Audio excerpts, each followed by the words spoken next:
Hello everybody, welcome back to my channel. So today I'm gonna begin with a good news. Today finally we hit 100 subscribers, so we're growing, the family is growing. Thank you so much for all the love and support you guys been showing, and I'm back again with another e-bike review today.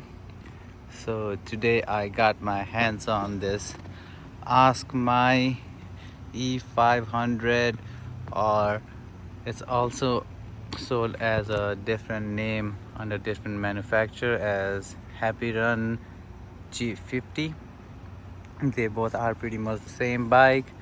They both are single motor e-bikes. They both have a rear 750 volt motor, 48 volt 750 watt motor, sorry, that peaks out at 1000 watts, I believe, or maybe 1500 watts. I have to check, but I kind of feel like 1000 watts honestly, because the EUI S4 e-bike that I reviewed before kind of felt more torquier than this one. But yeah, let's get to this bike. So the first thing to turn your bike is with the key, which I like about this bike over other few bikes that come in the same price point range.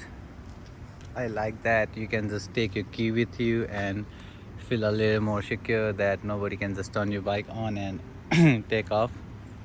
So yeah, to turn your bike on, you turn the key on and the display comes on. It shows this 48 volt at first, and that's the mile update. So this is a new bike, I just got it today. I've only put 2 miles on it so far.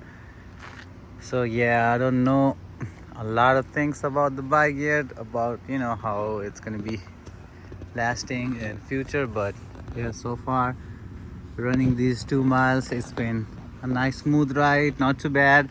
Well, I mean, it's not the best bike that I've ridden, but I mean, for the price point, you can't really beat that. It's a nice bike. So yeah, once you get to that, so when you start, it automatically be on PAS level 1, and to change that, usually they come with the plus minus buttons on the other bikes, but this one, it's right next to the key right here. You just press this green button and it's gonna go to level 2 and level 3, and that's it. Although it has an option for level 4, but it doesn't go any further. After 3, it's gonna circulate back to 1, 2, again 3, and back to 1. So yeah, that's that. And the brakes, well, these are cable brakes, not hydraulic, but yeah, when you press the brakes, it's gonna show this icon either side, whichever one you press, and that's gonna cut off your motor. That way, that's a little safer. And also, I kind of had that issue one time with my other bike when I was riding on a cold, it was a very cold day though, but yeah, the throttle kind of got stuck and I was scared, but I kind of just tapped the brakes a little bit and then it cut off the motor, and then the throttle was working fine again. So yeah, that kind of helped that day from crashing or any kind of accident that may have been caused. So I always recommend people to have e-brakes, not have the brakes without the motor cut off function. But yeah, I mean, you still can have it, but I think it's not even good for the motor because it needs to sense the brakes to work properly or whatever. But we're not gonna talk about that too much right now, so let's get back to the bike.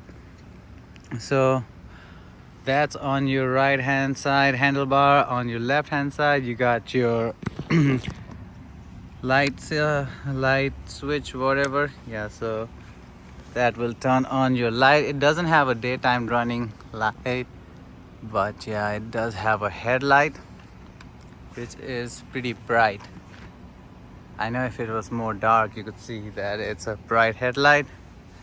And then it also has brake light. When you press the brake, it's gonna do that. When you turn the headlights on, you have your rear tail light, and then it also comes with directions on the back. It doesn't have rear turn signals, but it has I mean, it doesn't have front turn signals, sorry, but it has rear turn signals. So yeah, and the battery, let's not forget that. That's pretty much one of the main key point. It is a 48 volt 15 amp hour battery, and then you also got a meter right here to check your battery level. I've run 2 miles, so yeah, it's pretty much close to, I would say, about 95-ish%.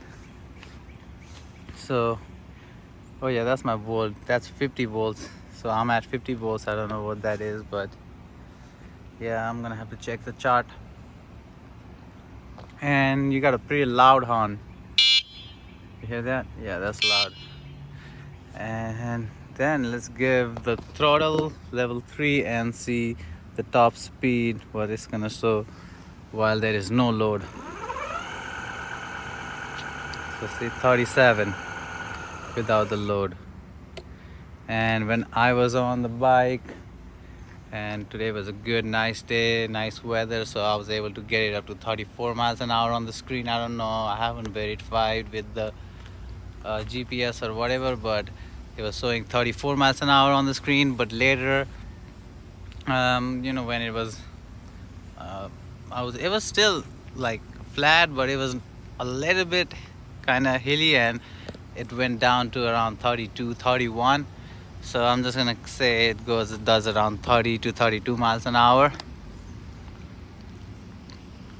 But yeah, I did do 34 today, but I'm not, because I didn't really get it consistently, so I'm just gonna say 32 or 30 miles an hour that most of the people have got, I think, on this bike that I've seen the posts. So yeah, that's pretty much the same.